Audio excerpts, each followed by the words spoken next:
So hello everyone, welcome to this new session.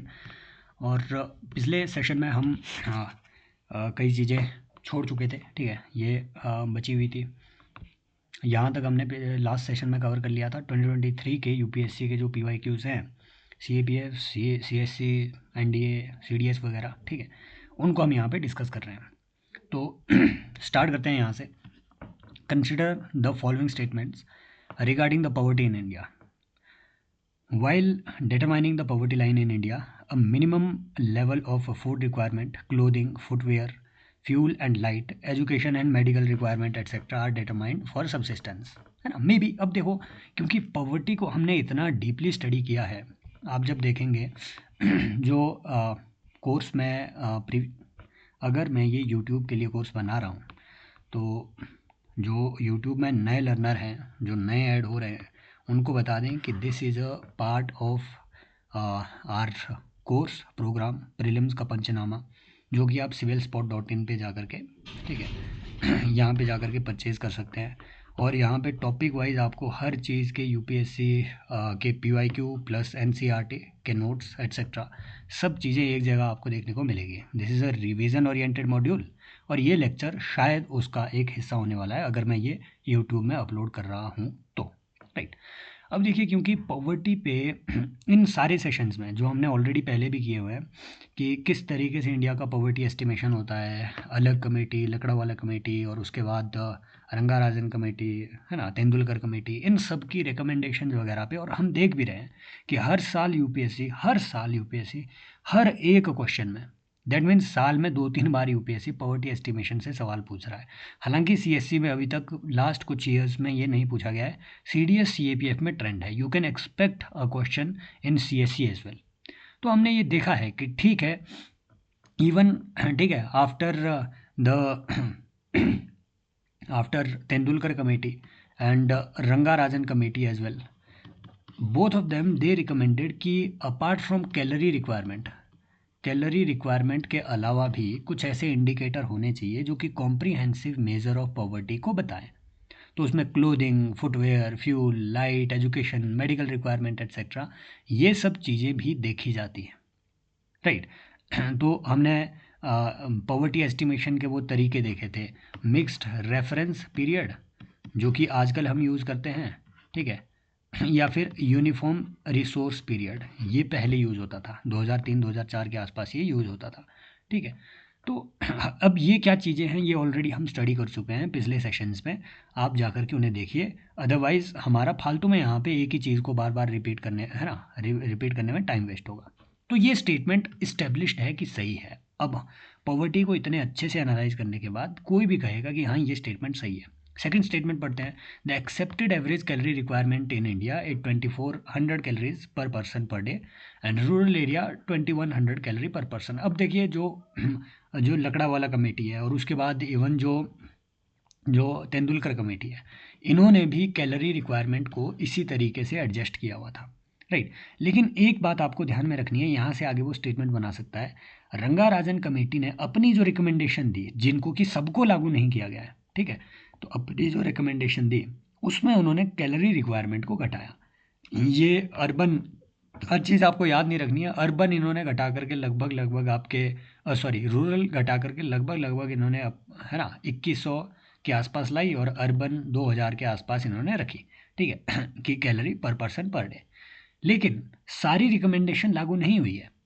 अब ये नीति आयोग के पेपर हैं, ठीक है, नीति आयोग के पेपर से कंफर्म करके ये फिर मैंने निकाला हुआ है कि यस, आईसीएमआर जो है इट रिकमेंड्स कि हर हर एक आदमी को रूरल एरिया में 2400 किलो कैलोरी और 2100 कैलोरी अर्बन एरिया में हर आदमी को मिलनी चाहिए।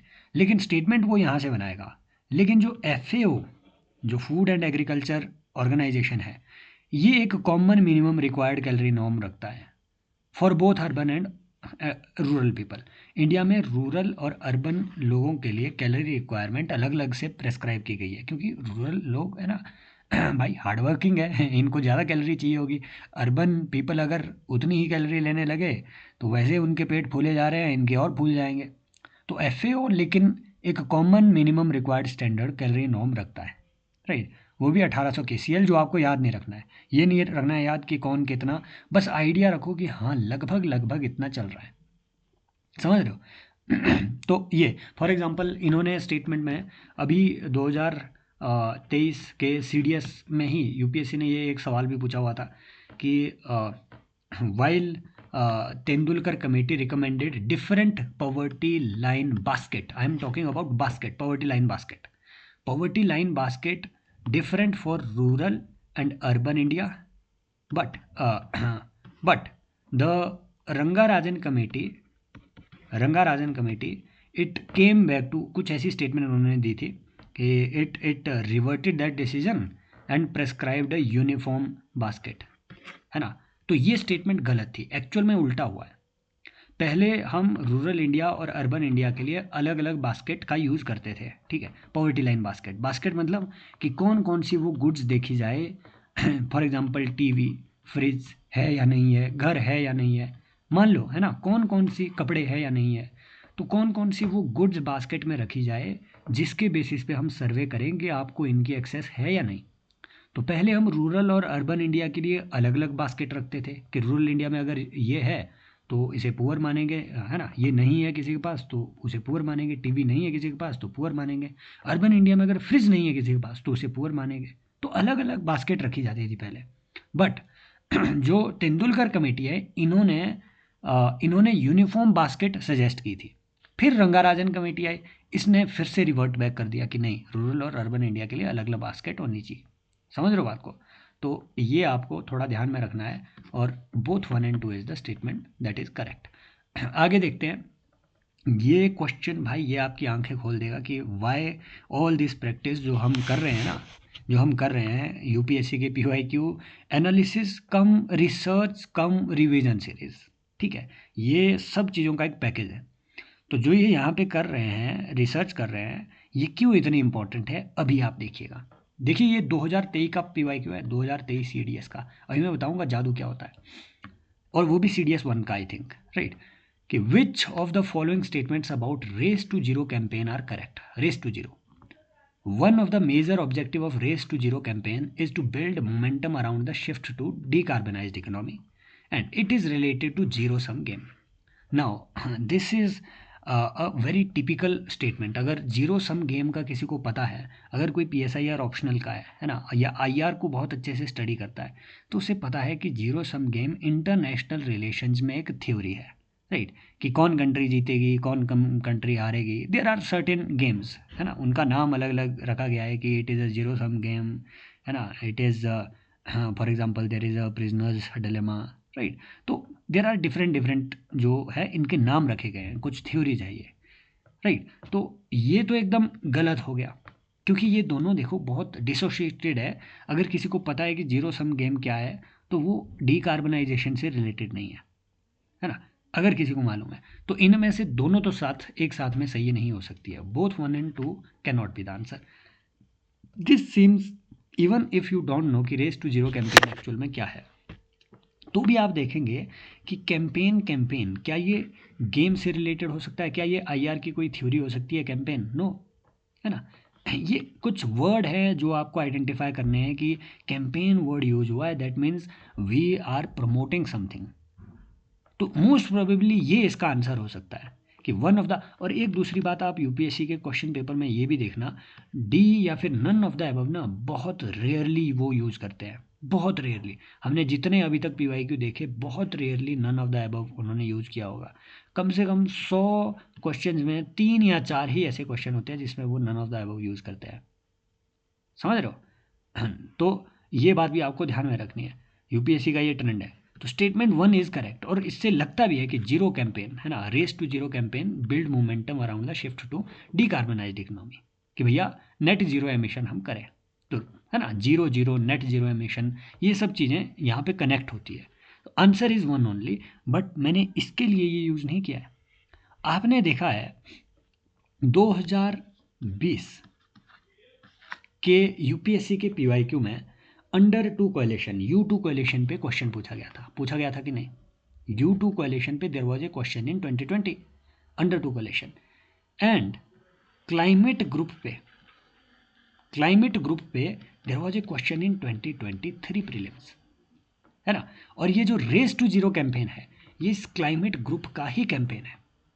In fact I can tell you कि अगले 2-3 साल में ये क्लाइमेट ग्रुप यूपीएससी के लिए बहुत इंपॉर्टेंट रहने वाला है, क्योंकि इसके, है ना, काफ़ी ऐसे कैंपेन्स हैं। ये जो रेस टू जीरो कैंपेन है, ये एक्चुअल में देखो, climate group is a NGO, it is an NGO, ठीक है।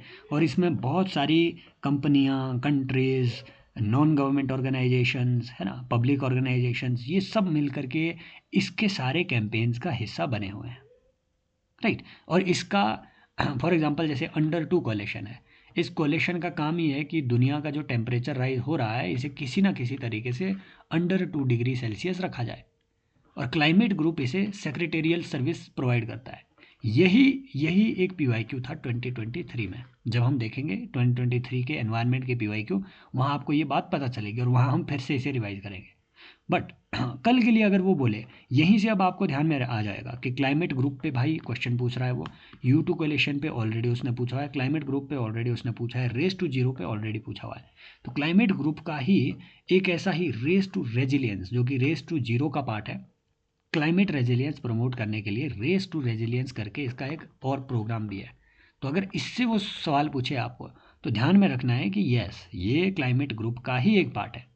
और इसके कुछ बहुत इंपॉर्टेंट ये कैंपेन्स हैं, मैं याद कराऊंगा आपको, कैसे याद होंगे ये। Look, EP100, RE100, renewable energy 100, ठीक है। जो EP100 है, ये क्लाइमेट स्मार्ट, जो एनर्जी स्मार्ट कंपनीज है, उनमें एनर्जी एफिशिएंसी लाने के लिए EP100। RE100, रिन्यूएबल एनर्जी की, जो रिन्यूएबल पावर की जो कंपनीज है, उनको प्रमोट करने के लिए, है ना। EV100, EP100, RE100, EV100, ये जो 100 आएंगे आपके, तो ध्यान रखना है ये क्लाइमेट ग्रुप के कुछ इनिशिएटिव्स हैं। क्लियर?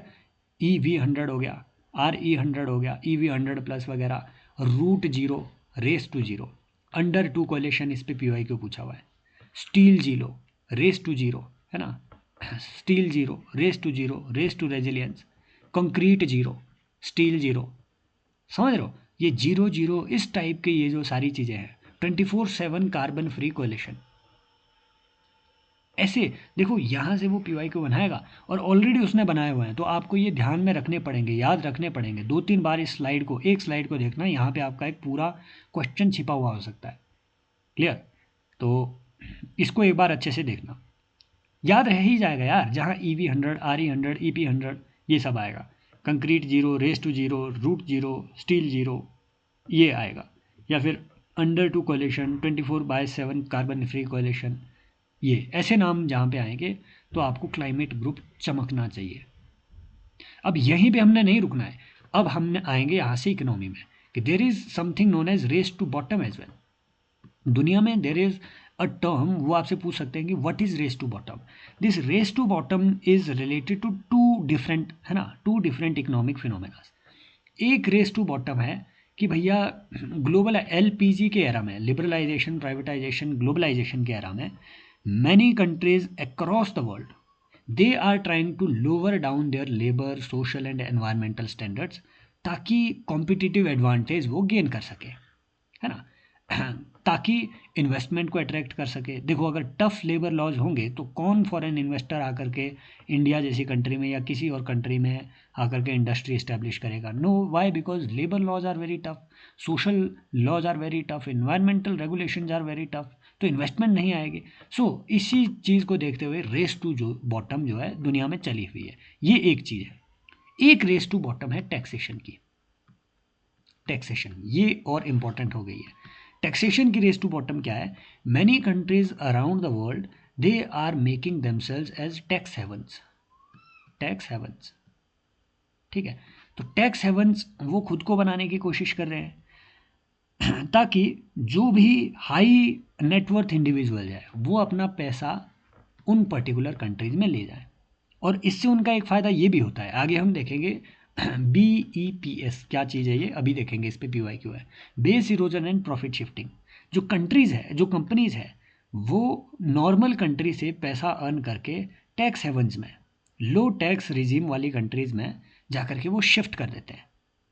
इससे नुकसान उन कंट्रीज़ का होगा जहाँ पे उनका बिजनेस हो रहा है।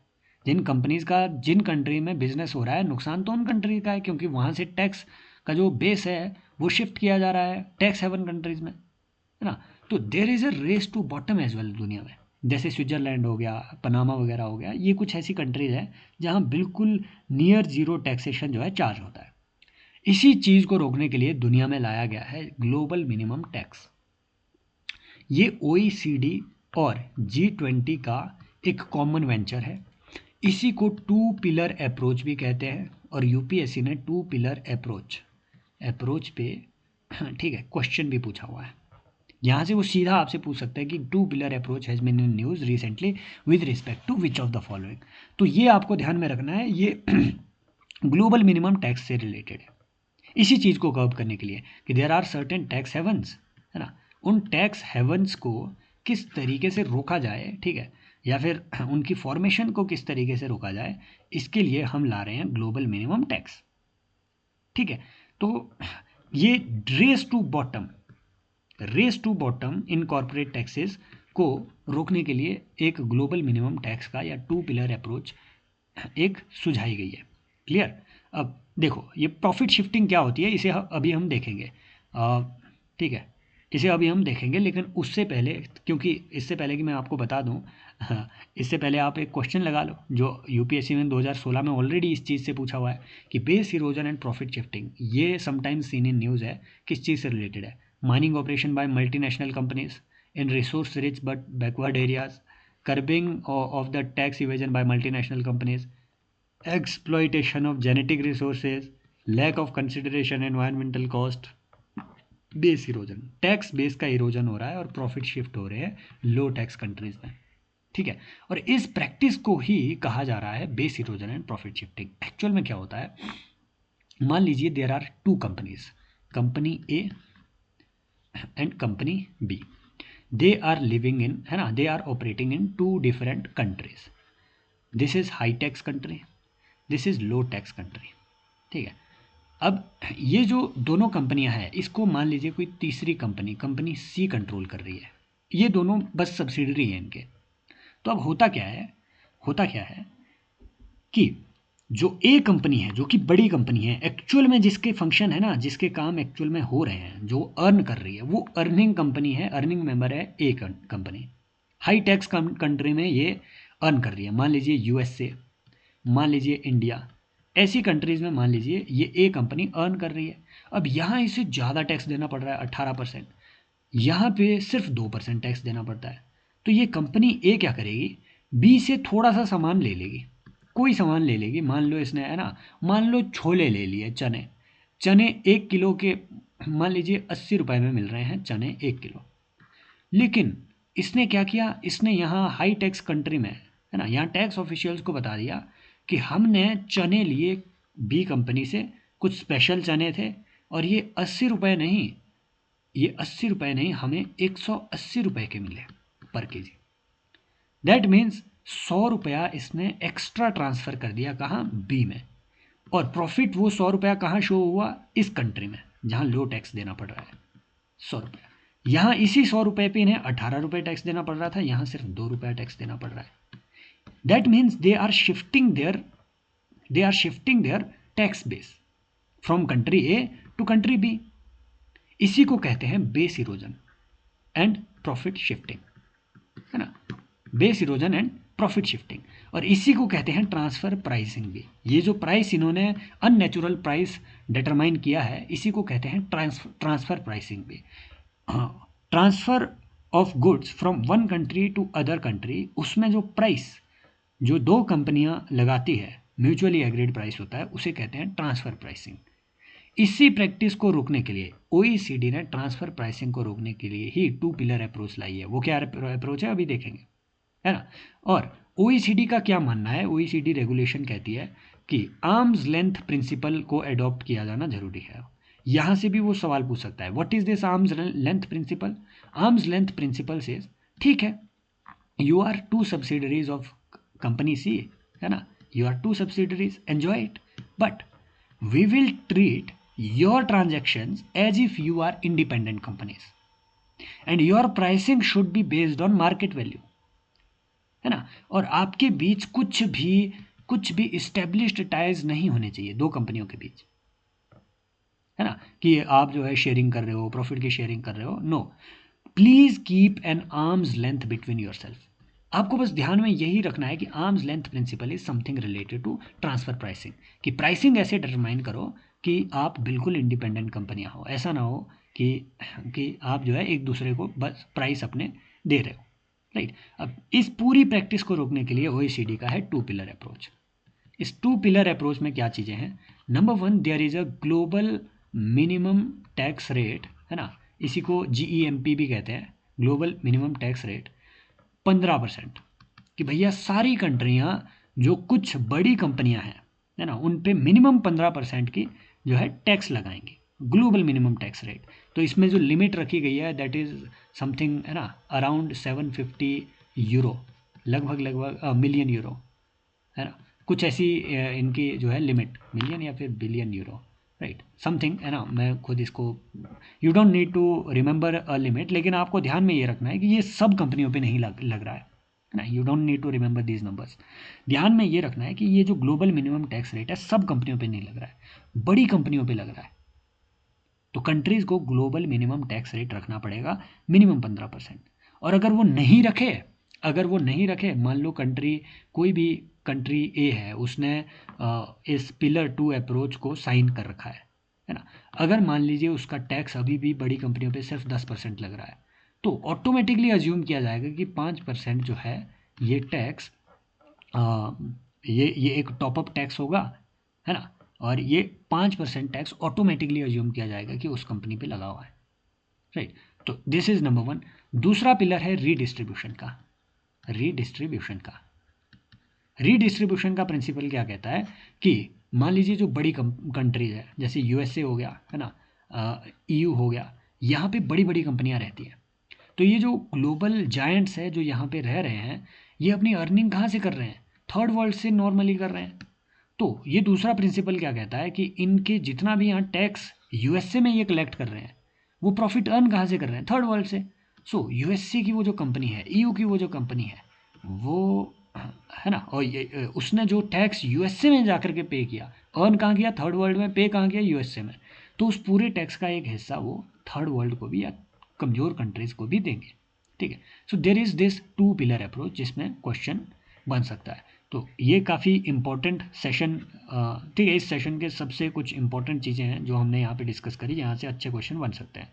नेक्स्ट देखिए, ये क्वेश्चन मैंने इसीलिए डाला हुआ है ताकि आपको पता चले कि पिछले साल के PYQ क्यों ज़रूरी है। ये 2023 का CDS का है, आप देखेंगे 2024 प्रीलिम्स। इनफैक्ट CDS का क्वेश्चन जो है ये ज़्यादा ब्रॉड है। ऑपरेशन सद्भावना पे स्टेटमेंट दी थी, यहाँ तो सिर्फ पूछा गया है कि operation undertaken by army towards upliftment of local population in remote area include the addressing of their basic, operation संकल्प, मैत्री, है ना, सद्भावना, ऑपरेशन सद्भावना। और देखिए इस क्वेश्चन को आप कैसे एड्रेस कर सकते हैं कि Indian army undertakes the welfare activities such as running of army goodwill schools in remote areas of Ladakh. यहाँ पे पता भी चल रहा है कि ये लद्दाख का है। तो ये स्टेटमेंट सद्भावना, ठीक है, लग रहा है कि हाँ इससे मैच कर रही है, हो सकता है मैच करती हो। दूसरा कि, है ना, हो सकता है मैच करती हो या नहीं भी हो सकता है। It aims at building harmonious relationship between religious communities in Ladakh. नहीं, ये गड़बड़ है, ये स्टेटमेंट गड़बड़ है, क्योंकि ऐसा इसका कोई पर्पज़ नहीं है। खुद सोचिए, इंडियन आर्मी, ये देखो, इंडियन आर्मी क्या रिलीजियस मैटर में इंटरफेयर करेगी क्या? वो बोलेगी क्या हिंदू मुस्लिम साथ में आओ? Normally no.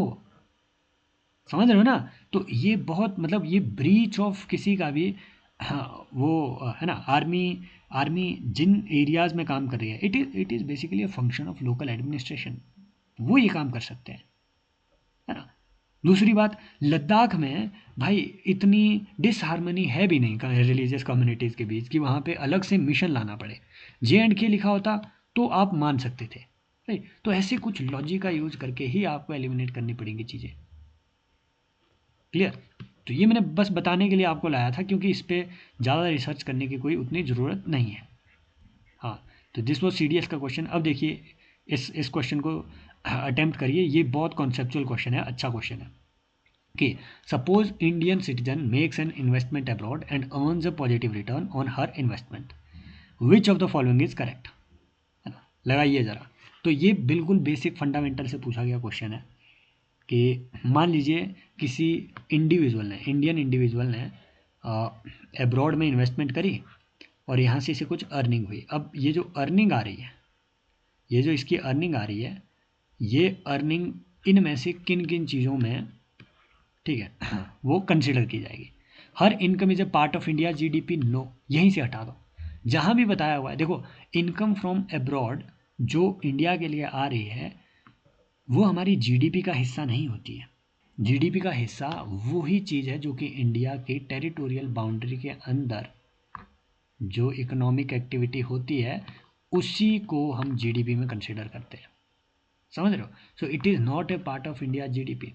In fact if a foreign national is coming to India, foreign national, और वो अगर इंडिया में आकर के कुछ प्रोड्यूस कर रहा है तो वो इंडिया की जीडीपी मानी जाएगी। वो जीएनपी नहीं होगी, वो जीएनपी नहीं होगी, लेकिन वो इंडिया की जीडीपी मानी जाएगी। क्लियर। ग्रॉस नेशनल प्रोडक्ट उल्टा है थोड़ा। ग्रॉस नेशनल प्रोडक्ट में, ग्रॉस नेशनल प्रोडक्ट में जो इंडियन नेशनल्स ने बाहर कमाए होते हैं, है ना, फॉर एग्जांपल जो रेमिटेंसेस इंडिया में आ रहे हैं, those remittances are not a part of India GDP, it is a part of India gross national product, because Indian nationals are earning it abroad and then sending it back to India. At the same time अगर India में कोई foreign national आकर के काम कर रहा है तो इंडिया की ग्रॉस नेशनल प्रोडक्ट का हिस्सा नहीं होगा, वो इनफैक्ट सब्सट्रैक्ट किया जाएगा क्योंकि वो फॉरेन नेशनल का अर्न किया हुआ पैसा है। So it is not a part of India GDP. बिल्कुल, her income is a part of both India GDP, इसे भी हटा दो। Her income is neither a part of India GDP nor national income, ऐसा तो हो ही नहीं सकता, कहीं तो हिस्सा होगा। So her income is a part of India's national income या net national product but not a part of India GDP. Clear. तो ये बस बिल्कुल सीधा साधा कॉन्सेप्चुअल सा क्वेश्चन है, जीडीपी जीएनपी बिल्कुल बेसिक से फंडे हैं, उससे पूछा गया था।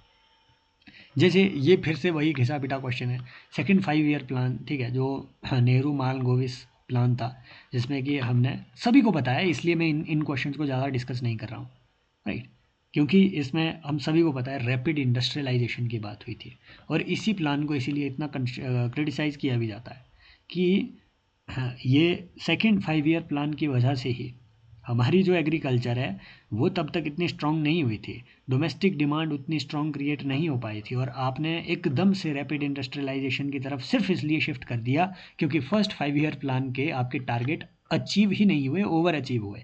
कितने? अराउंड 0.6% जो है फर्स्ट 5 ईयर प्लान में जो आपने टारगेट रखा था, आई थिंक ग्रोथ का target was may be 2.8% something, तो ये थोड़ा ज़्यादा हुआ था, 3.3 समथिंग, है ना, इतना ग्रोथ उसमें देखी गई थी।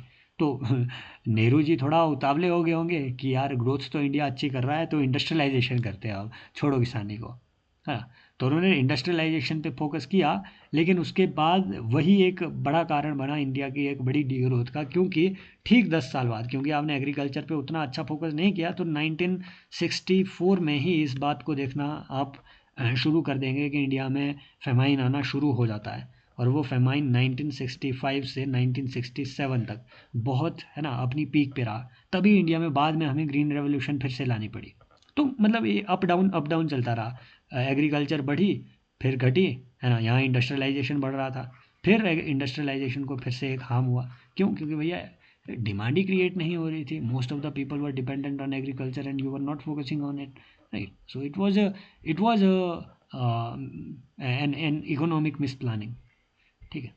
नेक्स्ट देखिए कि if cash reserve ratio is lowered by the RBI, supply of money in economy will. अब मैं इसको ठीक है, मैं इसको यहाँ से काट करके इसमें ये लिखूँगा कि मनी मल्टीप्लायर विल, है ना, क्योंकि मैंने कल भी ये बताया हुआ है, मनी मल्टीप्लायर का कॉन्सेप्ट कल बहुत अच्छे से समझाया, 15 मिनट भाई इसी में लगाए हैं। या फिर मैं इसमें एक और वर्ड यहाँ डालूँगा कि M3 विल। बताओ क्या होगा अगर कैश रिजर्व रेशो को लोअर डाउन कर दिया जाए बाय आरबीआई, तो, है ना, तो क्या असर पड़ेगा मनी मल्टीप्लायर का, या मनी मल्टीप्लायर या M3 पे या सप्लाई ऑफ मनी पे? Definitely money supply will increase, why? क्योंकि CRR रिक्वायरमेंट, अब देखो यहाँ से दो चीज़ें हैं, एक होता है SLR, एक होता है CRR। CRR वो पैसा है जो बैंक किसके पास रखेगा, ये ध्यान में रखना, जो बैंक किसके पास रखेगा, RBI के पास, कैश के फॉर्म में। क्लियर? अपनी total net demand and time liability का एक हिस्सा, may be this is usually around 4%, लगभग इतना हिस्सा वो RBI के पास रखेगा। समझ रहे हो? तो ये बात आपको ध्यान में रखनी है। तो CRR की ये जो रिक्वायरमेंट है ये किस किस एक्ट के अंदर है, this is under RBI act, RBI act, है ना। लेकिन जो SLR की रिक्वायरमेंट है, this is a separate requirement under banking regulation act. And banking regulation act prescribes, act itself prescribes कि RBI can provide for SLR requirement of up to 40%. So this is the upper limit of SLR. Usually it is around 18% to 22% normally, है ना आजकल, but RBI can increase it to up to 40%. And SLR में जितने भी आपके liquid assets हैं, है ना, लिक्विड एसेट्स ये बैंकों को रखने पड़ते हैं अपने पास। अब इन लिक्विड एसेट्स में कुछ भी हो सकता है ना, कुछ भी मतलब एलिजिबल सिक्योरिटीज़, जैसे इसमें कैश हो सकता है, जैसे इसमें गवर्नमेंट सिक्योरिटी हो सकती है, government security dated and government security T bill. And वो आपसे क्वेश्चन पूछ सकता है, is state development loan qualified under SLR requirement? Yes, इसको भी आप रख सकते हैं। Is sovereign gold bond qualified under SLR requirement? Yes, इसे भी आप रख सकते हैं, है ना। Is gold eligible asset under SLR? Yes, यहाँ से भी आपको सवाल बन सकता है। क्लियर? तो ये आपको ध्यान में रखना है, SLR बैंक अपने पास रख रहा है, CRR बैंक RBI के पास रख रहा है। तो जैसे ही आप कैश रिजर्व रेशो घटाओगे RBI, मान लो ये 4% से 3% कर दिया, तो 1% बच गया बैंक के पास, वो 1% आगे लेंड करेगा तो मनी मल्टीप्लायर बढ़ेगा। वो कैसे, कल मैंने समझा दिया है, मैंने ऑलरेडी बहुत सिंपल बताया मनी मल्टीप्लायर क्या है। मान लीजिए आपके पास 100 रुपया है, आप बैंक के पास गए, आपने बैंक के पास ये डिपॉजिट किया, बैंक ने यही पैसा जो आपने डिपॉजिट किया है किसी इंडस्ट्रियलिस्ट को दिया, इंडस्ट्रियलिस्ट ने इसी से आगे इंडस्ट्री बनाई, है ना, इसी इंडस्ट्रियलिस्ट ने उसी 100 रुपये से आगे इंडस्ट्री बनाई, उसके एम्प्लॉयज़ को पे किया, है ना, एम्प्लॉयज़ ने उसी पैसे से, आप ही के 100 रुपये से मार्केट में अनदर 100 रुपये की डिमांड क्रिएट करी, है ना। तो वो जिस इंडस्ट्रियलिस्ट के पास वापस पैसा गया डिमांड क्रिएट करने के बाद, जिस प्रोड्यूसर के पास वापस पैसा गया, उसने फिर से उसे डिपॉजिट किया, वो सारा पैसा फिर से सर्कुलेट हो रहा है। दैट मीन्स एक ही मनी कितनी बार इकोनॉमी में मल्टीप्लायर हो रहा है, उसे कहते हैं मनी मल्टीप्लायर।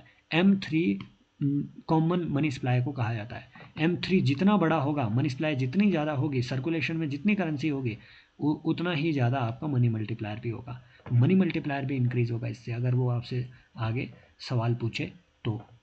क्लियर? ये बात ध्यान में रखनी है। आगे बढ़ते हैं।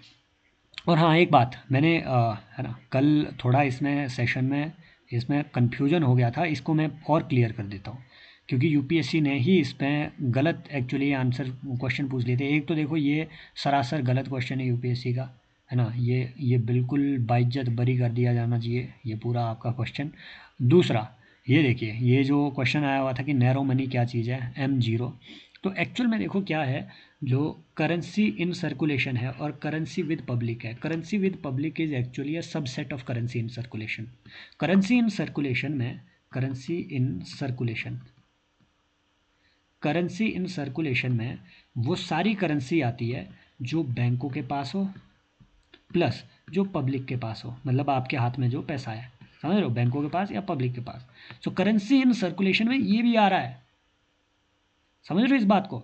Currency with public is also a part of currency in circulation. Clear? तो यहाँ देखिए, यहाँ पूछा है कि नैरो मनी में क्या चीज़ें आएंगी, करेंसी विद पब्लिक ऑब्वियसली आएगा, बट क्योंकि ये यूपीएससी है, और मैंने आपको पता नहीं कितनी बार बता दिया, ये बात नोटिस कर लो भाई कि यूपीएससी अब मेहनत नहीं कर रहा है अपने क्वेश्चन बनाने में, वो बस इस तरीके के, ये देखो ये आरबीआई के वेबसाइट से लिया गया है पूरा, है ना, यही चीज़ बताती है कि यूपीएससी इज़ नॉट, ठीक है, it is not concerned about knowing the fact कि करेंसी विद पब्लिक क्या करेंसी इन सर्कुलेशन का सब पार्ट है या नहीं। उसके एग्जामिनर को भी शायद ये अंदाज़ा नहीं होगा कि एक्चुअल में ये चलते कैसे हैं। May be he is not an economic expert, मैं भी नहीं हूँ, ठीक है, मैं भी नहीं हूँ, बट क्योंकि मैंने इसमें स्पेसिफिकली फिर जा कर के पढ़ा समझा, तो ये चीज़ें हैं, है ना। तो यूपीएससी बेसिकली क्या कर रहा है, यूपीएससी का examiner is copy pasting the things. यहाँ से इसने कॉपी किया, उधर पेस्ट कर दिया, यहाँ उसे देखा कि currency is public is different, तो उसने बस लगा दिया इट इज़ डिफरेंट। समझ रहे हो ना बात को, एक्चुअल में करेंसी इन सर्कुलेशन का ही ये हिस्सा है। तो ये आपको थोड़ा ध्यान में रखना है। कल हमने इस पर डिस्कशन किया था, बड़ा लंबा डिस्कशन हुआ है ना, कुछ कन्फ्यूजन भी थी, तो वो सब चीज़ें इसमें दूर की गई। आगे बढ़ते हैं। फिजिकल डेफिसिट, ये तो नहीं समझाने वाला मैं, क्योंकि देखो है ना, पिछले कल ही मैंने यहाँ देखो है ना, इसमें इतना टाइम मैंने बर्बाद किया तो किस लिए, तो पिछले सेशन को देख लीजिए, यहाँ मैंने सारे ये डेफिसिट समझाए हुए हैं। फिजिकल डेफिसिट क्या होता है, रेवेन्यू डेफिसिट क्या होता है, प्राइमरी डेफिसिट क्या होता है, इफेक्टिव रेवेन्यू डेफिसिट क्या होता है, एंड इनफैक्ट फिर ये भी बताया कि टैक्स एक्सपेंडिचर कैसे है अलग। समझ रहे हो, रेवेन्यू एक्सपेंडिचर और टैक्स एक्सपेंडिचर अलग कैसे है, ये सब चीज़ें भी बताई हुई है। तो इसका तो आंसर आप अब खुद देखेंगे। एक मिनट, ये ऑप्शन कुछ ये है, एक minute. The difference between current expenditure and current revenue, net increase in borrowing of union government from reserve bank, इसे तो हटा ही दो, नो। इनफैक्ट आपको ये पता होना चाहिए, आफ्टर द FRBM एक्ट, इस पे है ना, FRBM एक्ट को ब्रॉडली हम स्टडी करेंगे, क्योंकि 2-3 क्वेश्चन पास्ट में बने हुए हैं, है ना। उस टाइम इसे अलग से स्टडी करेंगे, FRBM के कुछ क्लॉजेज हैं उनको देखेंगे। After this FRBM act, union government of India ने खुद पे एक तरीके से एक सेल्फ रेगुलेशन का एक बैन टाइप इम्पोज कर रखा है कि यूनियन गवर्नमेंट अब RBI से डायरेक्टली लोन नहीं लेती है। समझ रहे हो, इसी पे उन्होंने क्वेश्चन भी बोला था, lender of the last resort पे उन्होंने क्वेश्चन पूछा था ना कि what does lender of the last resort mean, कि RBI is the last lender to the government. No, RBI does not lend to the government directly now it is, it can purchase buy sell government securities, है ना, through that means from that to from the, ठीक है, that to from the secondary market from other, ठीक है, other people, but it is not directly giving its money to the government now, है ना, in forms of lending। RBI अपने जो surplus reserve है, जो इनका सरप्लस, ठीक है, जो इनकी इनकम होती है, जो इनका नेट प्रॉफिट है, उसका एक हिस्सा डिविडेंड के तौर पे गवर्नमेंट को देती है। दैट इज़ अ प्रॉफिट का हिस्सा। बोरो या फिर है ना, बोरोइंग या लेंडिंग की जो एक्सरसाइज है वो आरबीआई और गवर्नमेंट ऑफ इंडिया के बीच नहीं होती है, ये ही समझ लो, तो ये हटा दो। The sum of budgetary deficits and the net increase in internal and external borrowings।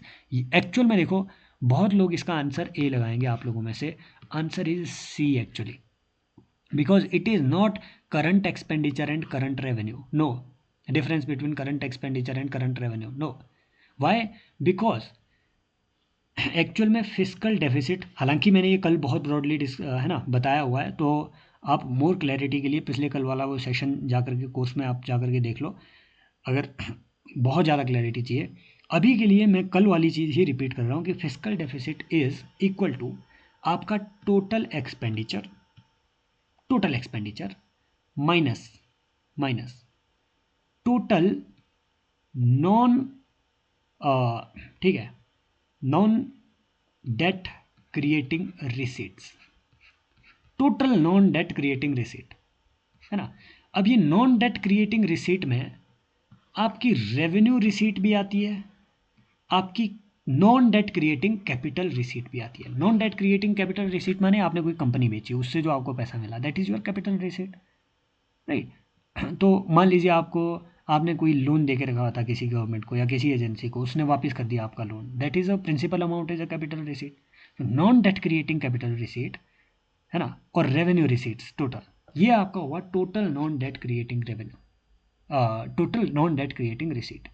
तो ये जो टोटल वाला डिफरेंस है ना, ये आता है फिजिकल डेफिसिट में, ये तो एक पार्ट इसमें बताया हुआ है सिर्फ, समझ रहे हो, ये तो रेवेन्यू डेफिसिट बताया हुआ है एक्चुअली आपसे, है ना, वो भी करंट रेवेन्यू एक्सपेंडिचर अगर इसमें लिखा होता तो आपका ये रेवेन्यू डेफिसिट होता। So this is your physical deficit.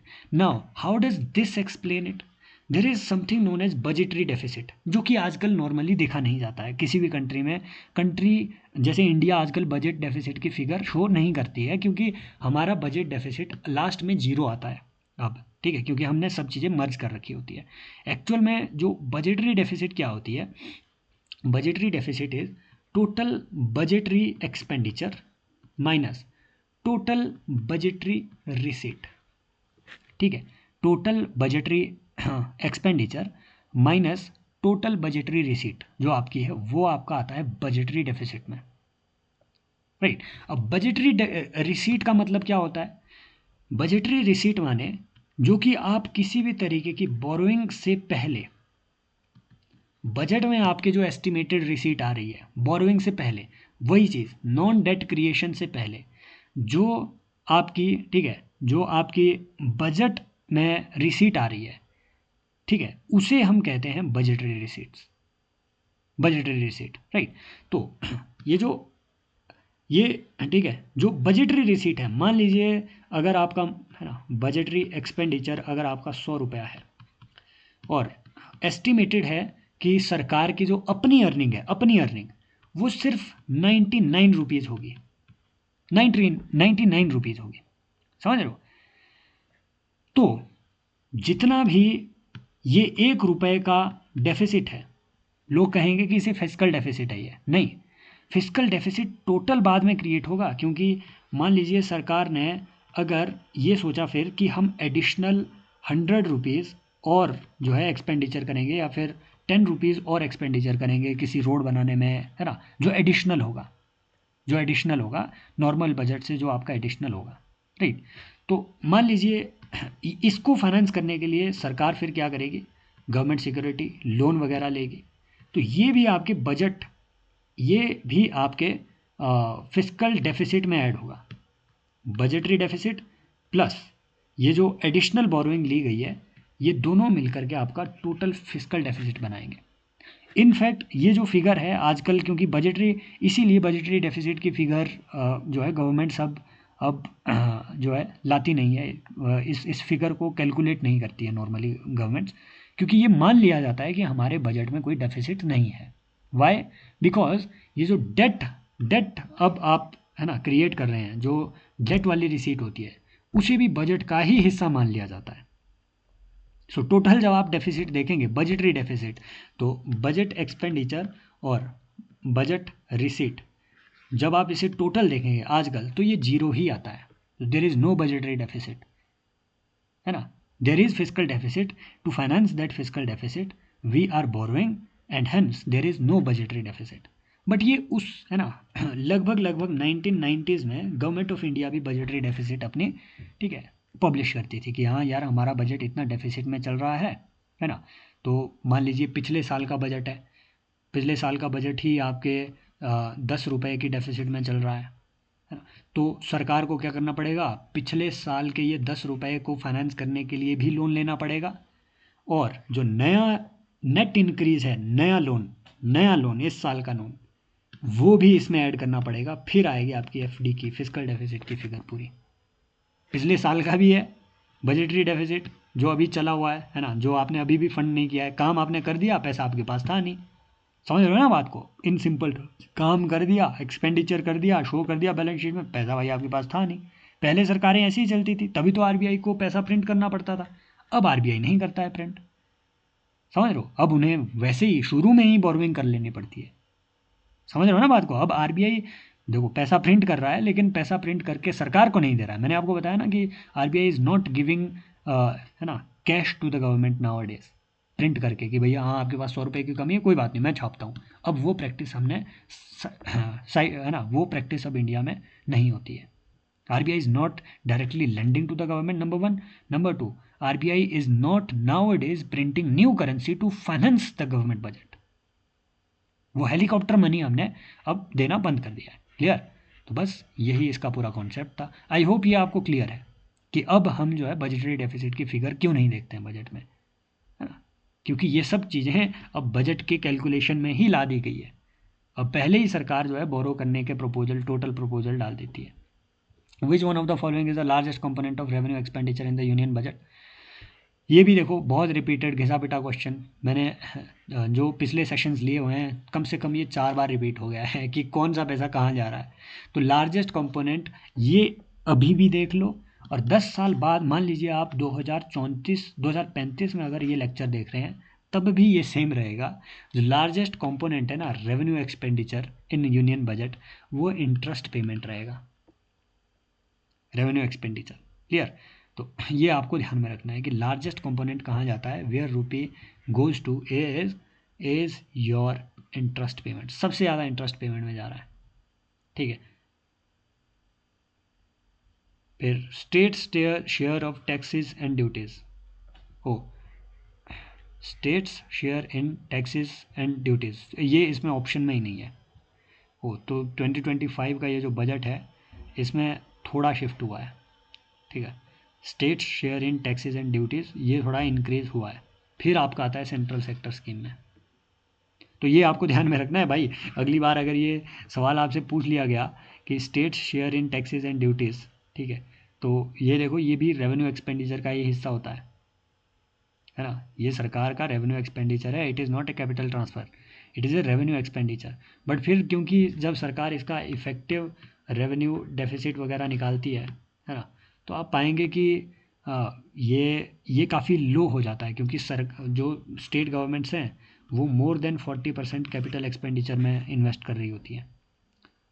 तो इस वजह से ये नंबर काफ़ी वेरी भी करता है इसमें। पिछले साल तक तो ये 18% के लगभग था और ये 22% के आसपास रहता था आपका। इस साल ये 2025 के बजट में थोड़ा चेंज हुआ, ये ध्यान में रखना था। राइट, बाकी ये central sector expenditure defence defence ये तो है ही है। फिर देखो वेयर रूपी गोज टू, इसमें भी ठीक है। अच्छा, वेयर रूपी कम्स फ्रॉम, ये भी कि बजट का सबसे बड़ा हिस्सा क्या है, तो बोरोइंग से ही, बोरोइंग पे ही। ठीक है, उसके बाद आपका आता है जीएसटी एंड अदर टैक्स, उसके बाद उसके बाद आपका आता है इनकम टैक्स, उसके बाद आता है आपका जीएसटी। भाई ये सारे नंबर चेंज हुए हैं बहुत, क्योंकि पिछले साल जीएसटी वॉज सेकेंड मोस्ट। ये अच्छा हुआ कि अपडेटेड ये चीज़ इसमें ला दी हमने, ठीक है, क्योंकि 2024 का जो बजट था उसमें borrowing and other liability was on top, फिर जीएसटी आता था, फिर आपका इनकम टैक्स और कॉरपोरेशन टैक्स आता था। अभी ये चेंज हुआ है, यूपीएससी ने इस पे पिछले साल सवाल पूछे थे। अब देखो ये मार्जिन भी बहुत घटा है, एक्साइज और कस्टम के बीच बिल्कुल 1% का ही डिफरेंस है। राइट, एक्साइज ड्यूटी ज़्यादा है, कस्टम ड्यूटी कम शेयर है टोटल बजट में, तो ये आपको थोड़ा ध्यान में रखना है। Non debt creating capital receipt ये सबसे कम है, कि कंपनियां बेच के, शेयर बेच के आपने जो पैसा कमाया वो बहुत कम है। क्लियर? तो ये थोड़ा अभी ध्यान में रखो भाई, ये थोड़ा चेंज हुआ है ना, कि बोरोइंग एंड अदर लाइबिलिटी, मतलब लोन लेने के बाद सरकार का दूसरा जो सबसे बड़ा अर्निंग का सोर्स है इंडिया में, वो इनकम टैक्स है। ठीक है, और उसके बाद जीएसटी आता है, उसके बाद कॉरपोरेशन टैक्स आता है। देखिए, adequacy of foreign exchange reserves of India है ना as a country is captured by which of the following indicators. भैया फॉरेन एक्सचेंज रिजर्व इंडिया में कितना एडिक्वेट है, कितना काफ़ी है, ये किस बात से डिटरमाइन होगा? Reserve to import ratio, reserve to external debt ratio, reserve to GDP ratio and reserve to monetary aggregates. कुछ भी कन्फ्यूजन है तो ऑप्शन दूर नहीं करेंगे, क्योंकि most likely you are going to tick 1 2 3 and 4, क्योंकि आपका इनमें से किसी का भी पता नहीं है इसमें। ठीक है, इस क्वेश्चन में कोई भी ट्रिक ऐसे क्वेश्चन में हो सकता है कि रिजर्व टू जीडीपी रेशो मे भी हो सकता है लोगों को लगे। देखो ये तो है इम्पोर्ट कवरेज रेशो कि एडिक्वेट कितना है। फॉर एग्जांपल जैसे 1990 का इंडिया का क्राइसिस था, तो उसमें इंपोर्ट कवर हमारा सिर्फ 7 डेज या 1 वीक रह गया था। हम सिर्फ 1 महीने 1 वीक तक इंपोर्ट कर पाते हैं, सिर्फ इतने फॉरेक्स रिजर्व हमारे पास बच गए थे। तो दैट मीन्स कि अगर हमें ये जानना है कि एडिक्वेट है हमारे फॉरेक्स रिजर्व या नहीं है, ये जानने के लिए ये रेशो तो काम आएगी आएगी कि भाई हम कितना इंपोर्ट कर पाएंगे, कि हमें ऑयल भी इंपोर्ट करना है और भी इंपोर्ट करना है। Then reserve to external debt ratio, भैया एक्सटर्नल डेट को भी हमें फाइनेंस करना है। हमने यूएस डॉलर में बिल्स है ना, टी बिल्स इशू कर रखे हैं, बिल ऑफ एक्सचेंज वगैरह, इन सब चीज़ों को हमने जो है फाइनेंस भी करना है। तो डेफिनेटली उसके लिए फॉरेक्स रिजर्व चाहिए। रिजर्व टू मॉनेटरी एग्रीगेट्स, हमने कल ही परसों वाले सेशन में ही देखा, आई थिंक यस कल वाले सेशन में ही हमने देखा कि डोमेस्टिक मार्केट में मनी की स्टेबिलिटी लाने के लिए, फॉर एग्जांपल जैसे आरबीआई ने एक नया स्वैप निकाला है, रूपी डॉलर स्वैप। ठीक है, इसमें आरबीआई क्या कहता है कि भैया हम आपसे रूपी को खरीदेंगे और डॉलर हम आपको बेचेंगे। इससे क्या होगा, मार्केट में डॉलर की मात्रा बढ़ जाएगी, तादाद बढ़ जाएगी, रूपी की अवेलेबिलिटी थोड़ी कम हो जाएगी, तो इससे रूपी मजबूत होगा, है ना। जो लेस अवेलेबल है वो उतना मजबूत है। क्लियर, ये हर जगह ये प्रिंसिपल लगता है, जो लेस अवेलेबल है वो उतना मजबूत है। तो डेफिनेटली मॉनेटरी एग्रीगेट्स में भी जो हमने M1 M2 M3 M4 कल देखा, है ना, तो उसमें भी इसका एक बड़ा रोल रहता है फॉरेक्स रिजर्व्स का, उसमें स्टेबिलिटी लाने के लिए मनी सप्लाई में। लेकिन ये नहीं है reserve to GDP ratio. Why is this not necessarily an indicator? Because there can be a closed GDP as well, there can be a GDP which is closed, है ना। फॉर एग्जांपल आप आप मान के चलो कि देर is a GDP like USSR, it was a closed GDP, तो उन्हें उतना फर्क, अगर वो सेल्फ सस्टेनिंग जीडीपी है तो उन्हें उतना फर्क नहीं पड़ रहा है कि फॉरेक्स रिजर्व इंटरनली काम करने के लिए आपके पास कितने हैं, क्योंकि अंदर तो आपके रुपये ही चल रहा है ना, समझ रहे हो ना, अंदर रूबेल ही चल रहा था। जीडीपी के अंदर, जीडीपी कहाँ है, इंडिया के बॉर्डर के अंदर जो प्रोड्यूस हो रहा है उसे तो जीडीपी कह रहे हैं। तो it is not necessarily an indicator. और इसी चीज़ को कंफर्म करने के लिए 2003 की इकोनॉमिक सर्वे की ये मुझे फाइल मिली, इसमें ये क्लियरली बताया हुआ था कि भैया हमारे जो फॉरेक्स रिजर्व है इनके एडिक्वेसी के 3 इंडिकेटर है, import adequacy, debt adequacy and monetary adequacy. समझ रहे हो? तो ये 3 ही इंडिकेटर है भाई, ये ध्यान में रखना। ये इस तरीके से यूपीएससी चिपका देता है आपको, आंसर इज 1 2 का 4। क्लियर? तो इसमें फंसा सकता है। अब देखो यहाँ से सवाल वो ये भी पूछ सकता है कि इंडिया में जो फॉरेक्स रिजर्व है सबसे ज़्यादा याद रखना यूएस डॉलर है ना, foreign currency asset, foreign currency asset सबसे ज़्यादा शेयर इसका रहता है। उसके बाद आता है आपका गोल्ड का शेयर, उसके बाद आता है आपका IMF के जो हमारे स्पेशल ड्राइंग राइट्स है, ये भी इंडिया के फॉरेक्स रिजर्व में ही आते हैं। और उसके बाद आता है आपका IMF में जो हमारा रिजर्व ट्रांचे है। इस पे भी सवाल 2020 में सवाल पूछा था कि रिजर्व ट्रांच क्या चीज़ है। ठीक है, अभी SDR वर्सेस रिजर्व ट्रांच क्या है ये मैंने पिछले सेशन में ऑलरेडी आपको समझाया हुआ भाई। आई कांट एक्सप्लेन एवरीथिंग, है ना, क्योंकि ये बड़ी चीज़ें हैं। तो ये लेक्चर ऑलरेडी आई थिंक 1 घंटे से ज़्यादा का हो ही जा रहा है फिर से अगेन, है ना। तो ये देखिए मिंट से लेटेस्ट ये जो चीज़ मैंने लाई हुई है वो आपको बताती है कि गोल्ड रिज़र्व जो है लगभग इतने हैं, जो आपको याद नहीं रखने हैं। पर ये याद रखना है कि आजकल जो इंपोर्ट कवर है during Covid it was around 16 month, तो अब ये रिड्यूस होकर के 11 मंथ के आसपास इंपोर्ट कवर है हमारा, कि इतने हमारे पास फॉरेक्स रिज़र्व हैं कि हम 11 मंथ तक चीज़ें कवर कर पाएँ। देखिए ये क्वेश्चन बहुत बढ़िया है, क्योंकि इससे हम जन जी की एक आदत को देखेंगे। If all the people of economy increase the proportion of income they save, total value of savings in the economy will either decrease or remain unchanged. This phenomena is known as, ये कह रहा है कि मान लो अगर सारे लोग जो है इकोनॉमी में जितना प्रपोर्शन, मान लो 100 रुपये वो कमा रहे हैं, अभी वो 10 रुपये सेव करते थे, अगर वो इंक्रीज़ करके 20 रुपये सेव करने लग जाए तो इससे क्या होगा, ओवरऑल जो सेविंग है इकोनॉमी में वो कम हो जाएगी, बजाय बढ़ने के वो कम हो जाएगी। इस पैराडॉक्स को क्या कहते हैं? क्राउडिंग आउट और क्राउडिंग इन क्या है, पिछले सेशंस में मैंने 10 बार एक्सप्लेन कर दिया है। I am not going to explain it again, not going to explain it again. ठीक है, crowding in, crowding out, that means government policies are, crowding out means government policies are such जिससे कि private sector की investment कम हो, government policies are such जिससे कि private sector की इन्वेस्टमेंट बढ़े। This is crowding out, crowding in. ठीक है, इन अ नटशेल एक्सप्लेन्ड, मैंने बहुत बार ये एक्सप्लेन कर दिया है। आगे, now answer is paradox of thrift. ये पैराडॉक्स ऑफ थ्रिफ्ट क्या है, इसको बहुत आसानी से मैं आपको समझाता हूँ अभी। एक्चुअल में ये क्या कहता है, ये पैराडॉक्स कहता है कि 100 रुपये की मान लो आपकी अर्निंग है, अभी आप 10 रुपये ही सेव कर रहे हैं, 90 रुपये आप मार्केट में फिर से इन्वेस्ट कर रहे हैं, है ना, आप इसकी गुड्स ले रहे हैं, तो इससे मार्केट में डिमांड पैदा हो रही है। डिमांड पैदा हो रही है तो ओवरऑल जीडीपी भी बढ़ रही है, जीडीपी भी बढ़ रही है, जीडीपी बढ़ रही है तो आपके एम्प्लॉयमेंट का स्टेटस भी बढ़ रहा है, आपकी सैलरी भी बढ़ रही है, सैलरी बढ़ रही है तो 2 साल बाद 100 की ये 150 हो जाएगी, और आप ऑटोमेटिकली शेयर के हिसाब से ये 15 या फिर 20 रुपये सेव करना शुरू कर देंगे। समझ रहे हो? दैट मीन्स कि अगर आप मान लीजिए अगर आपने यहीं स्टार्टिंग में ही 100 के बजाय 20 रुपये सेव करना शुरू कर दिए थे 100 में से, तो यहाँ सिर्फ 80 रुपीज़ आप इन्वेस्ट करते हैं, तो डिमांड कम होती, आपकी सैलरी भी फिर कम ही बढ़ती। तो ओवरऑल आप देखेंगे कि इस थ्रिफ्ट की वजह से, बिकॉज जीडीपी उससे ग्रो नहीं कर पाती है अगर आप ज़्यादा सेविंग करते हैं, इकोनॉमी में डिमांड कम क्रिएट होगी, गुड्स कम बिकेगी, सेल्स कम होगी, तो सैलरी भी कम बढ़ेगी, है ना। तो इकोनॉमी में डी ग्रोथ आना शुरू हो जाएगी। इसी पैराडॉक्स को हम कहते हैं पैराडॉक्स ऑफ थ्रिफ्ट। भाई सेव तो आप ज़्यादा कर रहे हो बट ओवरऑल फिर सेविंग कम हो रही है। There is paradox of prosperity as well. This is very interesting. ये एक्चुअल में जन जी है, ये एक्चुअल में जन जी है और बिल्कुल सही है। ये मतलब ऐसा एक पैराडॉक्स है कि बाप के पैसे पे नाश करने वाली एक जनरेशन हर जगह पैदा होगी, एक जिसे हम कहते हैं कि ये एक कैन डू जनरेशन है।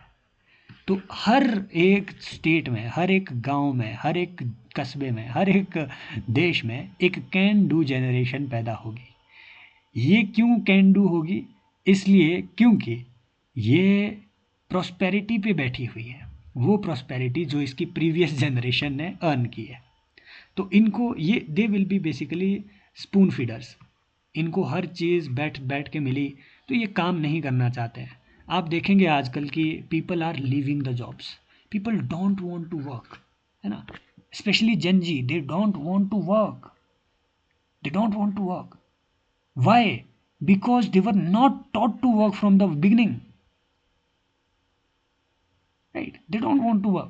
Why are you all preparing here and watching mycivilspot.in here? Why? Because most of you want a life of leisure, life of security, जिसमें आपको कुछ ना करना। मैं आपके दिल की बात बता रहा हूँ। You want to become a civil servant because of your passion for 5 years and because of your drive for luxury for rest of your life. Luxury without doing anything which is exceptional and which takes exceptional efforts from you. People don't want to do that. This is the paradox of prosperity, which creates a can do generation in every country. Paradox of prosperity. इस पे तो मैं अलग से video बनाऊंगा, ये इस पे अलग से वीडियो बनेगी। ये डिजर्व करता है ये कैन डू जनरेशन। अलग से वीडियो आएगी, देख लेना अभी। एंजॉय करो अभी। The banks are required to maintain certain ratio. अब नहीं बताता यार मैं इसका आंसर। मैं ऑलरेडी बता चुका हूँ इसका कि banks are required to maintain certain ratio between their cash in hand and total asset. Banks are required to maintain, है ना। बताओ इसमें से ये क्या चीज़ है? CRR है, SLR है, ये CBR, SBR, ये तो ऐसे ही डाल दिया इन्होंने। डालो ज़रा। Most probably you are going to mark this answer is wrong. मैंने आपको ऑलरेडी बताया था, देखो banks are required to maintain a certain ratio between a cash in hand and total assets, ठीक है। तो जो कैश इन हैंड मतलब अपने पास इन्होंने जो कैश रखा हुआ है ना, अपने पास कैश इन हैंड अपने पास, वो CRR नहीं है, वो SLR वाला कैश है। मैंने बताया ना SLR में कई चीज़ें आपकी एलिजिबल है, ठीक है। तो उसमें मोस्ट लिक्विड एसेट्स जो है एलिजिबल है, गोल्ड हो गया, कैश हो गया, है ना, गवर्नमेंट सिक्योरिटीज़ वगैरह हो गया, उसे कैश इन हैंड कंसिडर किया जाता है कि भैया अगर एकदम से आपके डिपॉजिटर्स आएँ तो आपके पास देने के लिए उनको कुछ हो। It is SLR not CRR, समझ रहे हो? क्योंकि CRR बैंक RBI के पास रखता है, ये कहीं भी जा कर के देख लेना। आंसर भले ही CRR कहीं दिया हो लेकिन SLR है ये। Then consider the following statements about the millets. Millets are often referred to as climate resilient crops because they can grow in arid blah blah blah. Millets are good source of minerals, dietary fiber, antioxidants and protein. अच्छी अच्छी बातें कह रहा है, आपको पता भी है कि मिलेट्स प्रमोट किया जा रहा है तो होगा ही। पढ़ने की ज़रूरत नहीं है। Tricky statement is this one, millets including sorghum, ठीक है, account for less than 3% of global grain trade. लगाओ जरा आंसर। ये एक और स्टेटमेंट है, ये एक और क्वेश्चन है जो बताता है UPSC is copy pasting your answers, copy pasting your questions. Why? ये इधर से देखना, millets including sorghum account for less than 3% of global grain trade. Antioxidant protein mineral dietary fibre, antioxidant protein dietary fibre mineral. Climate resilient, इस पे एक और slide थी यहाँ पे, ये एक्चुअल में FAO की वेबसाइट है, उस पे फर्स्ट पेज में ये सब चीज़ें लिखी हुई थी, मिलेट पे जो इन्फॉर्मेशन थी। क्लियर? तो यहाँ से देखो एंटीऑक्सीडेंट है, प्रोटीन रिच डाइटरी फाइबर, ये सब चीज़ें तो है। मैं यहाँ से ये बताऊँगा आपको, एक याद रखना है कि millet have low glycemic index, not high, low glycemic index. Glycemic index refers to कि कोई भी चीज़ जो आप खाते हैं, मुँह खोला खाया, तो कई चीज़ें ऐसी होती है जो कि एकदम से आपके ब्लड का शुगर लेवल बढ़ा देती है। क्यों? क्योंकि वो एकदम से है ना पच जाएगी। जितना आपके खाने में ज़्यादा कार्बोहाइड्रेट होगा तो उनका ग्लाइसेमिक इंडेक्स ज़्यादा होता है। इससे क्या होता है, ओबेसिटी बढ़ती है, शुगर, हार्ट की डिजीज होती है। तो you should always eat a food that has low glycemic index. Millet is that food, number one. Number दो, हाई ब्लड शुगर लेवल के लिए अच्छा है। Millet are also, yes, millets are also gluten free. तो इसकी वजह से भी आपके जो है ना, जैसे ब्लड वेन्स वगैरह होते हैं, इसमें चोकिंग वगैरह का उतना वो नहीं रहता है, ठीक है। तो हार्ट पेशेंट्स के लिए भी अच्छा होता है, सोर्स ऑफ आयरन है, आयरन डेफिशिएंसी है। एक वीडियो देखना कि वो आपसे मेथी पे क्वेश्चन अगले साल पूछ सकता है, आंवले पे, आंवले, आंवला पे क्वेश्चन अगले साल पूछ सकता है कि इन चीज़ों पे, why why I am saying this, because there is a magazine down to earth. तो डाउन टू अर्थ पे जितनी भी डॉक्यूमेंट्री आ रही है उनको अच्छे से देख लो भाई, सवाल वहाँ से बनते हैं। मैं आपको अभी बता रहा हूँ, है ना। सिविल स्पॉट उतना बड़ा चैनल नहीं है, इस बात का शुक्र मानिए कि ये उतना बड़ा चैनल नहीं है, अदरवाइज कंपटीशन टू फोल्ड हो जाता। क्योंकि right, I know where the question are coming from, this is down to earth भाई। आपका जो एनवायरनमेंट का आ रहा है, साइंस एंड टेक के आधे क्वेश्चन, 5 6 7 क्वेश्चन जो है डाउन टू अर्थ से आते हैं डायरेक्टली, उनकी उनकी वीडियोस से। तो यूट्यूब चैनल उनका देखना शुरू कर दो। तो जो नहीं देखे हैं अभी तक वो ये देख लो कम से कम। अभी मत जाओ, अभी मत जाओ, मैं आपको कुछ दिखाने वाला हूँ जो अभी तक बने हुए हैं। This shows that you are resilient enough and you are powerful enough to bear my long lectures, mentally powerful enough. So you should use this power very constructively to use, and to do that you should log into civilspot.in। 3,000 रुपये का course है, देख लो। ये जो video है जो मैं YouTube पे अपलोड करने वाला हूँ, ये उसी कोर्स का एक वीडियो है, उसका एक हिस्सा है। तो ऐसा नहीं है कि ये डेली यहाँ पे आते रहते हैं, no no no no no. If you want to join this new league, तो इस तरीके के इसमें देखिए सेशन बने पड़े हुए हैं, आप जो है जा कर के सब चीज़ें देख सकते हैं। ये PYQ प्रैक्टिस भी है, MCQ है ना, बहुत सारे MCQ हम यहाँ पे सॉल्व करते हैं, देखते हैं, ट्रिक्स हैं, रिवाइज करते हैं उसी उसी है ना, इसी पैटर्न में। So you can join, and you should join this course as well, Science and Technology for UPSC. Thank you so much. Take care. Bye bye. As always, love you all. Take care, guys.